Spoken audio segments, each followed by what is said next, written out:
Se eu te dissesse que existe um duelo entre dois gigantes felinos, que na verdade são exatamente o mesmo animal, você acreditaria? Puma vs Cougar. Dois nomes, duas lendas, um único predador. E o mais louco é que essa confusão não é um erro, é resultado de séculos de história, cultura e até marketing da natureza. Mas espera, se é o mesmo animal, por que em alguns lugares ele é chamado de puma, em outros de cougar, e ainda tem gente que chama de leão da montanha, sussuarana e até pantera? E o que tudo isso muda na forma como a gente enxerga esse felino impressionante? Fica comigo até o final, porque além de revelar de uma vez por todas quem vence esse duelo, Puma vs Cougar, você vai descobrir como esse gato solitário consegue ser um dos mais adaptáveis do planeta, dominar desde desertos até florestas nevadas e ainda assim continuar sendo um mistério para a maioria das pessoas. E tem um detalhe que quase ninguém sabe. Esse felino silencioso já mudou a forma como humanos colonizaram regiões inteiras da América. Se você acha que conhece bem os grandes felinos, prepare-se. O puma ou cougar vai virar completamente a forma como você entende o mundo selvagem. Vamos começar por resolver a primeira grande confusão. Afinal, puma e cougar são espécies diferentes, subespécies, primos distantes, ou é tudo o mesmo bicho com RG diferente? A resposta direta: é o mesmo animal. Cientificamente, estamos falando de Puma concolor, um único felino, uma espécie só, espalhada desde o Canadá até o sul da América do Sul. Mas se é o mesmo, por que diabos ele tem mais de 40 nomes diferentes espalhados pelas Américas? Aqui entra o peso da história.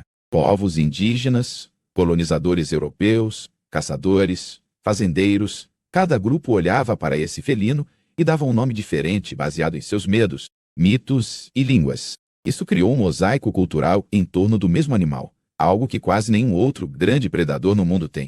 E tem um detalhe curioso que quase ninguém percebe. Essa multiplicidade de nomes não é só uma curiosidade linguística, ela afeta a hoje pesquisa científica, conservação e até a imagem do animal na mídia.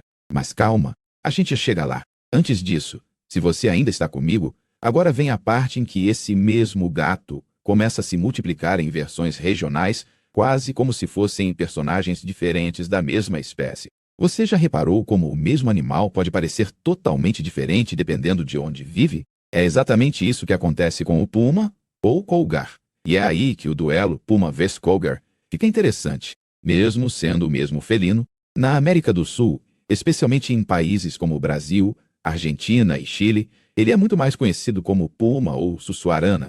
O termo puma vem de línguas indígenas andinas, como o quechua. Para muitas culturas pré-colombianas, o puma era símbolo de poder, guerra e proteção. Ele fazia parte de mitologias, cerimônias e até da forma como essas sociedades organizavam seus mundos. Agora corta para a América do Norte. Lá, principalmente no Canadá e nos Estados Unidos, o nome mais popular é cougar ou mountain lion, o famoso leão da montanha. Cougar provavelmente vem de uma corruptela de termos usados por naturalistas franceses, juntando palavras indígenas de regiões distintas. E mountain lion apareceu porque colonizadores europeus viam um leão menor nas montanhas. Não é um leão de verdade, mas a analogia fazia sentido para eles. Então, o que muda? Na América do Sul, o puma é muitas vezes visto como um fantasma da mata, um caçador silencioso, respeitado e temido, mas com uma forte carga mítica. No Brasil, por exemplo, nomes como sussuarana e onça-parda trazem essa sensação de algo misterioso, quase invisível. Já na América do Norte, o cougar é muito associado a encontros com humanos, ataques a animais domésticos e histórias de trilhas e montanhas. Ele é quase um antagonista de filmes de sobrevivência, um vilão silencioso dos parques nacionais. Percebe o contraste? O mesmo animal, duas imagens mentais diferentes. Em um lugar, uma entidade quase espiritual ligada a povos ancestrais. Em outro, um predador prático, um risco real para trilheiros, ciclistas e fazendeiros. E a curiosidade que puxa o próximo capítulo, essa diferença de imagem pública muda até a forma como as pessoas decidem se esse felino merece ser protegido ou caçado. Se você ainda está aqui, agora entra a parte em que as palavras começam a influenciar a sobrevivência de um animal inteiro. Nome não é só etiqueta. Ele pode ser sentença de vida ou de morte. Na América do Norte, onde o nome cougar ou mountain lion, domina, as políticas de manejo e caça foram fortemente guiadas pela percepção de que ele era um verme, um animal nocivo, especialmente no século XIX e início do XX. Havia recompensas para quem matasse cougars. Governos incentivavam caçadas, e a cultura popular pintava o bicho como ameaça constante à civilização. Já na América do Sul, embora o puma também seja perseguido, principalmente em áreas de pecuária, a narrativa é um pouco diferente. A ligação cultural com povos indígenas e a visão de puma como um animal nativo, legítimo da paisagem, ajudou, em alguns lugares, a construir projetos de conservação que usam justamente esse nome como símbolo de orgulho local. Olha que interessante. Se você chamar o animal de leão da montanha, a mente associa ao leão africano, poderoso, mas também perigoso. Se chamar de puma, muita gente lembra de marca esportiva, velocidade, elegância. Se falar cougar, alguns pensam em documentários de natureza. Outros nem sabem que é o mesmo bicho que a onça-parda do Brasil. Isso afeta apoio popular a parques nacionais, leis de proteção, tolerância de fazendeiros e até financiamento de pesquisas. Não é exagero dizer que esse felino vive em um campo de batalha semântico. O nome que ele recebe pode definir quanta empatia ele ganha. Mas aqui vai a reviravolta. Por trás de toda essa briga de nomes, de toda essa guerra de imagem, existe um animal extremamente consistente, com adaptações incríveis que explicam por que ele conseguiu ocupar quase todo o continente americano. E é aqui que o duelo deixa de ser só cultural e passa a ser biológico. Agora, vamos para o corpo a corpo. Como é, de fato, esse felino que atende por puma, cougar, sussuarana, onça-parda e tantos outros nomes? Se você imagina um bicho médio entre um leopardo e um jaguar, você não está muito longe. O puma cougar é um felino grande, mas não é considerado um grande felino no mesmo sentido de tigres e leões. Ele pesa em média de 30 a 80 quilos, dependendo da região, com machos maiores chegando a mais de 90 quilos em alguns casos. As fêmeas costumam ser menores. O corpo é esguio, musculoso, feito para saltar, correr e escalar. O pelo geralmente é de um marrom uniforme, puxando para o bege ou castanho, o que explica o nome onça-parda em português. A cauda é longa, quase metade do comprimento do corpo, usada como equilíbrio perfeito em saltos impressionantes. Aliás, falando em salto, segura essa. Um puma pode saltar horizontalmente mais de 10 metros e verticalmente mais de 4 a 5 metros. É literalmente um atleta olímpico da natureza. Mas tem um detalhe anatômico que muda tudo e que diferencia o puma de grandes felinos como o leão e o tigre. Ele não ruge. Em vez de rugir, ele mia, ronrona, assobia, emite grunhidos e sons agudos. Por isso, taxonomicamente, ele está no grupo dos pequenos felinos, mesmo sendo grande. Curioso, né? Um gigante que mia. A visão dele é excelente, especialmente em baixa luz. A audição é aguçada. O olfato ajuda, mas não é o principal sentido. Como em outros felinos, ele confia mais na visão e audição para caçar. Garras retráteis, dentes afiados, mandíbula forte. Tudo nele grita predador eficiente. Agora, segura essa ponta solta. Se ele tem tudo isso, por que não domina completamente o topo da cadeia alimentar em toda a sua área? O que será que limita o reinado desse felino silencioso? Se você ainda está comigo, agora a gente começa a explorar o verdadeiro superpoder do puma. Não é a força, não é o salto, é a adaptabilidade quase absurda. Poucos mamíferos carnívoros no mundo conseguem viver em ambientes tão diferentes quanto esse gato.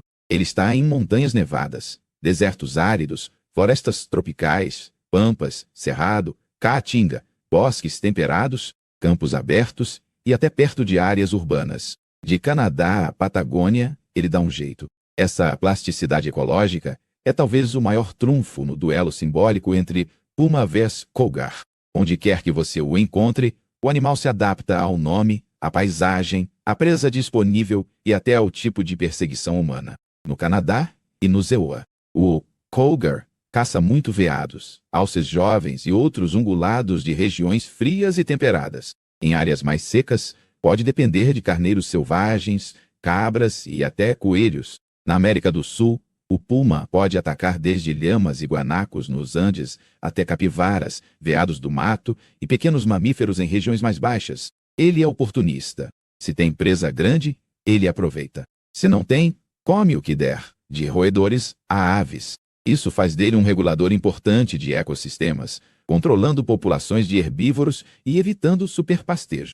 Mas aqui vem outra reviravolta. Essa incrível capacidade de se adaptar é uma bênção e uma maldição. Por quê? Porque se ele consegue viver perto de áreas humanas, ele também acaba caçando gado, ovelhas, cabras domésticas. E é aí que o conflito explode. Para o fazendeiro, o puma, ou cougar, deixa de ser símbolo da natureza e vira ladrão de criação. Essa tensão entre predador, essencial para o equilíbrio, e ameaça ao bolso, cria um dilema que a gente ainda não resolveu direito. E mais, você já se perguntou como um animal tão furtivo, tão adaptável, mesmo assim está desaparecendo de várias regiões? Você já ouviu falar que esse felino está em todo lugar? Parece até contraditório falar de risco para uma espécie tão espalhada, mas a fragmentação é a palavra-chave aqui. No passado, antes da colonização europeia nas Américas, o puma ocupava praticamente toda a extensão do continente, incluindo grande parte do leste dos Estados Unidos. Hoje, em várias regiões, especialmente na América do Norte, as populações foram reduzidas ou até extintas localmente. Rodovias, cidades, fazendas e desmatamento criaram verdadeiras ilhas de habitat. Nessas ilhas, poucos indivíduos conseguem se manter, e muitas vezes, eles não conseguem se cruzar com pumas de outras áreas. Resultado? Perda de diversidade genética, maior vulnerabilidade a doenças, menos resistência a mudanças ambientais. Na América do Norte, o cougar chega a ser considerado ausente em grandes áreas do leste, com raros registros de indivíduos isolados tentando reconquistar antigos territórios. Alguns jovens machos viajam centenas de quilômetros à procura de um lugar para estabelecer território, atravessando estradas, cercas e áreas urbanas. Na América do Sul, apesar de ainda ter áreas mais contínuas, o puma também sofre com a expansão agropecuária, mineração e caça retaliatória. E aqui entra uma diferença cultural importante. Em alguns países, ele tem status de espécie protegida. Em outros, ainda é visto como praga em certas regiões. Se você ainda está aqui, prepare-se, porque a parte mais impressionante vem agora. A presença, ou ausência, desse felino muda não só a fauna, mas até o comportamento de presas, a vegetação e o risco de desastres ecológicos. Um único predador consegue reescrever a paisagem. Agora, vem uma das partes mais fascinantes: o efeito cascata que o puma cougar causa no ecossistema quando um predador de topo, ou quase topo, como ele está presente. As coisas funcionam de um jeito. Quando ele desaparece, tudo começa a mudar, e geralmente para pior. Imagina uma região com muitos cervos ou veados, mas sem predadores grandes. Esses herbívoros se multiplicam sem controle, comem brotos de árvores, plantas nativas, destroem a regeneração da floresta. O resultado, ao longo do tempo, é erosão de solo, perda de diversidade vegetal, mudança no fluxo de água e até maior vulnerabilidade a enchentes ou deslizamentos. Quando o puma está ali, ele controla diretamente esses herbívoros, caçando-os, mas não é só isso. A mera presença dele faz com que as presas mudem de comportamento. Elas evitam certos locais, se movimentam mais, pastam com mais cuidado. É o chamado paisagem do medo. O predador não está atacando o tempo todo, mas a possibilidade de ataque altera o jeito que tudo funciona. Isso é tão poderoso que, em estudos em áreas da América do Norte, a volta de grandes predadores, incluindo cougars, ajudou a recuperar florestas e regular populações de veados. O mesmo raciocínio se aplica em diferentes escalas na América do Sul, com pumas influenciando o comportamento de veados, capivaras e outros herbívoros. Mas aqui entra uma curiosidade incômoda. Quando nós, humanos, tiramos o puma da equação, muitas vezes precisamos substituir seu papel com medidas artificiais, controle de animais, manejo de caçadas, cercas e florestamento custoso. E ainda assim, é difícil imitar o que um predador natural faz de graça. Agora pensa comigo, se esse felino é tão importante, por que ainda tem tanta gente querendo exterminá-lo em certas regiões? E mais, será que a imagem de puma ou cougar não influencia na nossa disposição de permitir que ele volte? Se você ainda está comigo, agora a gente entra em território onde biologia encontra psicologia e até marketing. Como você imagina esse animal quando ouve puma e quando ouve cougar? E leão da montanha? Esses rótulos acionam imagens mentais completamente diferentes. Puma costuma ser associado a algo ágil, elegante, esportivo, culpa em parte da marca de roupas e artigos esportivos. Já Cougar tem até uma conotação cultural bizarra em inglês moderno, relacionada a mulheres mais velhas que se envolvem com homens mais jovens. Nessa confusão toda, o animal real acaba ficando em segundo plano. Mountain Lion, por outro lado, é um nome carregado de peso. Leão das montanhas. Poderoso, forte, ameaçador. Para alguém que mora em área rural, ser informado de que há leões da montanha na região pode ativar medos ancestrais. Preocupações com crianças, gado ou animais de estimação. Na América do Sul, termos como onça parda fazem muita gente imaginar que ele é parente direto da onça pintada, o jaguar, que é de fato maior e mais forte. Isso pode fazer as pessoas superestimarem o perigo ou misturarem comportamentos de espécies diferentes. Essas percepções constroem narrativas, documentários, notícias, lendas urbanas, filmes. Um ataque isolado de Cougar vira manchete sensacionalista. Um encontro pacífico vira vídeo curioso. E em meio a isso, decisões políticas são tomadas. Caça liberada, caça controlada, proteção total, criação de corredores ecológicos. A grande reviravolta aqui é perceber que o duelo Puma vs Cougar não é um confronto entre dois animais, mas entre duas versões que nossa mente cria do mesmo animal. Em uma, ele é inimigo. Em outra, é símbolo. Em outra ainda, é só um gato grande que por acaso vive na mesma montanha em que turistas tiram selfies. E tem uma pergunta que a gente ainda não respondeu completamente. Em termos de convivência com humanos, quem se dá melhor, o Puma da América do Sul ou o Cougar da América do Norte? Vamos falar de convivência forçada. Humanos e grandes predadores dividindo o mesmo quintal. E aqui a coisa fica tensa. Na América do Norte, o Cougar é relativamente bem estudado. Existem dados sobre ataques a humanos, padrões de comportamento perto de áreas urbanas, efeito de trilhas, ciclovias, corredores ecológicos. Ataques a pessoas são raríssimos, mas chamam tanta atenção que parecem mais comuns do que são. Em muitos casos, o Cougar prefere se manter invisível. Ele observa, se esconde, evita contato. A maioria absoluta das pessoas que caminham em áreas com presença de Cougars nunca vê um. Às vezes, o animal está ali, a poucos metros, e ninguém percebe. Ele é mestre do desaparecimento. Na América do Sul, o puma também evita humanos na maior parte do tempo.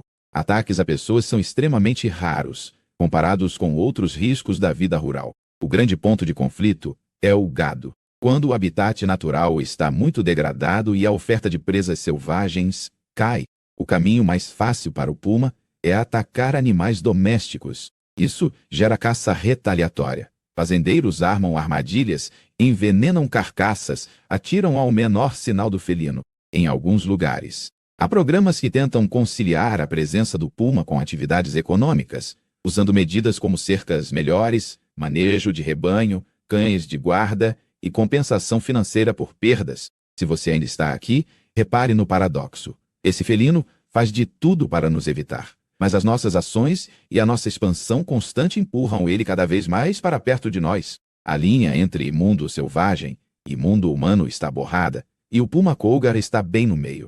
E ainda falta uma peça importante nesse quebra-cabeça. Como esse animal, tão adaptável e tão esquivo, foi moldado por encontros com outra fera ainda mais perigosa, a nossa espécie, desde tempos muito antigos. Agora é a hora de olhar para trás. Bem para trás, para entender como esse felino silencioso caminhou lado a lado com a nossa história nas Américas, às vezes como ameaça, às vezes como símbolo, às vezes como vítima. Quando os primeiros humanos chegaram ao continente americano, há dezenas de milhares de anos, já existiam grandes predadores ali, felinos com dentes de sabre, ursos gigantes, lobos enormes. Muitos desses animais desapareceram ao longo do tempo, seja por mudanças climáticas, seja por pressão humana. O puma sobreviveu. Esse fato já diz muito. Ele não é só adaptável ao clima e ao ambiente. Ele é adaptável à presença do ser humano. Aprendeu a nos evitar, a mudar horários de atividade, a ocupar nichos diferentes dos nossos.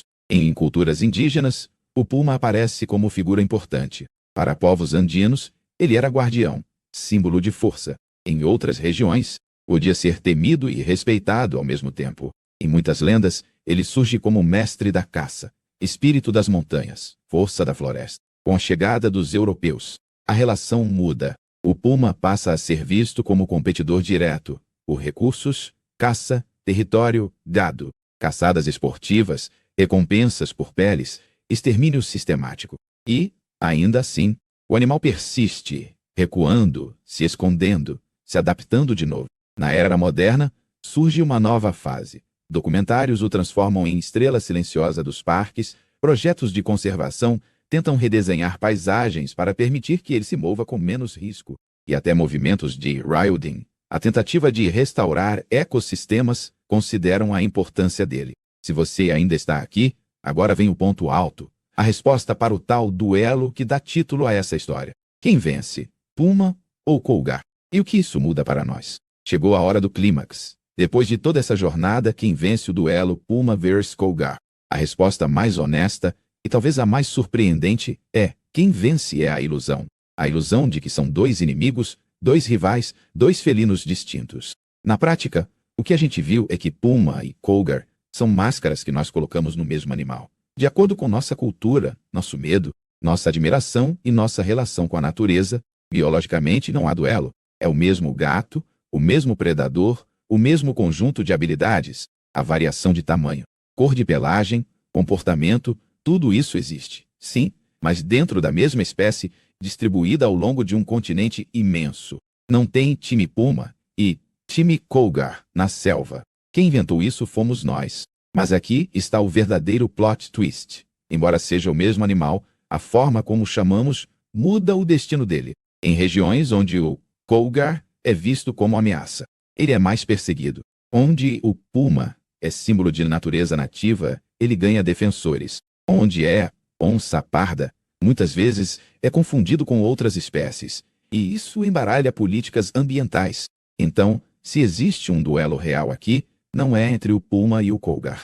É entre duas versões da nossa própria espécie. A que enxerga o grande felino como inimigo a ser eliminado, e a que entende que sem ele o ecossistema entra em colapso silencioso. E é justamente por isso que esse animal silencioso, furtivo, que raramente vemos, tem um papel tão barulhento na luta pela conservação da natureza nas Américas. Se você ainda está comigo até aqui, você já percebeu que essa história nunca foi só sobre um nome. Foi sobre identidade, sobrevivência, ecologia e, no fundo, sobre nós mesmos. A gente começou com uma pergunta provocativa. Uma vez cougar, quem ganha? E descobriu que esse duelo é uma construção humana em cima de um felino que só quer caçar, sobreviver e criar seus filhotes em paz. Seja nas montanhas geladas do Canadá, nas florestas da América Central ou nas serras e matas da América do Sul.